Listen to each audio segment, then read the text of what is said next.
और झारखंड में सीटों का समीकरण सुलझता नहीं दिख रहा है।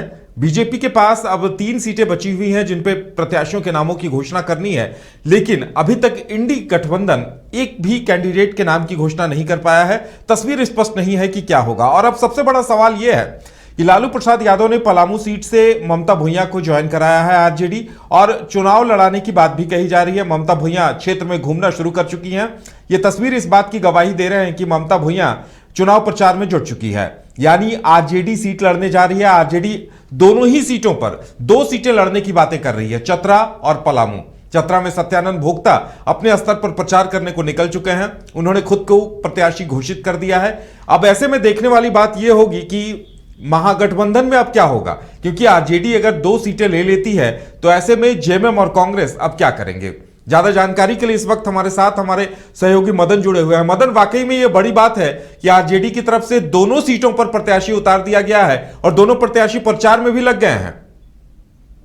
देखिए, झारखंड में जो इंडिया गठबंधन की स्थिति है वो अब खुलकर सामने आ रही है। दरअसल कांग्रेस और जेएमएम पहले से ही एक दूसरे के इंतजार में थी और सीटों के फेरबदल को लेकर के जो खींचतान थी वो अब तक नहीं सुलझा है। खास करके लोहरदगा सीट को लेकर के अभी भी पेच फंसा हुआ है। ऐसे में अब ये नया एक विषय जो सामने आया, इसमें यह है कि जो फॉर्मूला महागठबंधन की तरफ से लोगों के बीच लाया गया था, औपचारिक रूप से नहीं बल्कि अनौपचारिक रूप से ही अगर कहें तो 7, 5 और 1-1, यानी कि 7 पर कांग्रेस, 5 पर जेएमएम और 1 सीट वाम दल को और 1 सीट आरजेडी के खाते में जा रही थी। लेकिन अब देखिए, एक प्रेशर पॉलिटिक्स का सिलसिला भी शुरू हुआ है। अगर आप देखें जिस तरह से कांग्रेस यहाँ जो झारखंड में हाल के दिनों में 2 सीटों पर राज्यसभा के चुनाव हुए, उसमें अगर आप देखें तो 1 सीट जो है वो बीजेपी ने जीत हासिल की।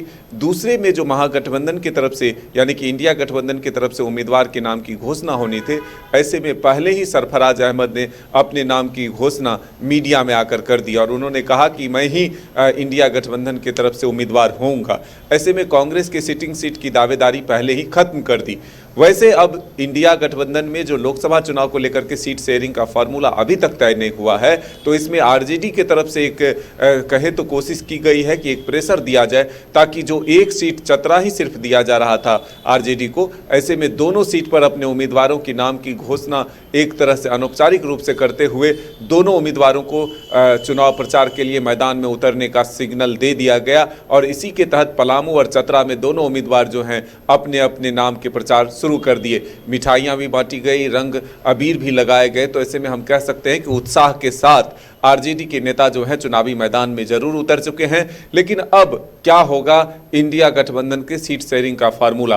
कांग्रेस के विधायक दल के नेता आलमगीर आलम संसदीय कार्य मंत्री भी आज लौटे हैं दिल्ली से। उन्होंने भी कहा कि 3 सीटों पर जो है फिलहाल अभी चर्चा जारी है। उम्मीदवारों की नाम की घोषणा का इंतजार क्यों लटका हुआ है, ये समझने वाली बात है। जेएमएम के नेताओं से जब आप बातचीत करेंगे तो वो सीधे तौर पर कहते हैं कि पहले कांग्रेस अपने नाम की घोषणा कर दे, उसके बाद हमारे उम्मीदवार तैयार हैं, हम तुरंत ही घोषणा कर देंगे। तो आखिर क्यों यह पेच फंस रहा है? कांग्रेस किसका इंतजार कर रहा है? क्या और नेताओं को बीजेपी के नेताओं के इंतजार में है कि वो नेता आ जाए तो फिर जो चुनावी मैदान में उतारना है उम्मीदवार के तौर पर उन नेताओं के नाम की घोषणा होगी? या फिर आखिर क्यों पेच फंस रहा है? वो सीटें जिस पर जीत चल रही थी, जेएमएम और कांग्रेस दोनों की दावेदारी हो रही थी, वो फार्मूला नहीं सुलझ पाया है? या फिर वाम दल की तरफ से भी और सीटों की मांग की जा रही है? फिलहाल अगर आप देखें तो वाम दल भी अलग अलग दिख रहा है। 1 सीट जो है जरूर एक वाम दल को मिल रहा है। दूसरे तरफ जो भुवनेश्वर मेहता हैं वो कह रहे हैं कि 8 सीटों पर भी वाम दल के जो अलग दल हैं वो चुनाव लड़ेगी। तो ऐसे में बिखराव की स्थिति भी है। लेकिन अब जो देरी हो रही है, इसमें जरूर ये कह सकते हैं कि कहीं ना कहीं प्रेशर पॉलिटिक्स का खेल जारी है। तो चलिए, इंतजार इस बात का होगा कि आने वाले दिनों में क्या होता है और तस्वीर क्या कुछ उभर कर सामने आती है। मदन, हमारे साथ जुड़ने के लिए और तमाम जानकारी देने के लिए आपका बहुत बहुत धन्यवाद। तो इंडी महागठबंधन के सीटों के बंटवारे में पेच फंसता नजर आ रहा है। आरजेडी को 1 सीट देने की बात थी, तो अब आरजेडी ने 2 सीटों पर प्रत्याशी उतार दिए हैं। दोनों अपना अपना प्रचार कर रहे हैं। वहीं बड़ा सवाल यह है कि अब जेएमएम, कांग्रेस और वाम दल को भी 1 सीट दिए जाने की बात है, लेकिन भुवनेश्वर मेहता अलग ताल ठोंकते नजर आ रहे हैं। ऐसे में बड़ा सवाल यह है कि आने वाले दिनों में क्या होगा।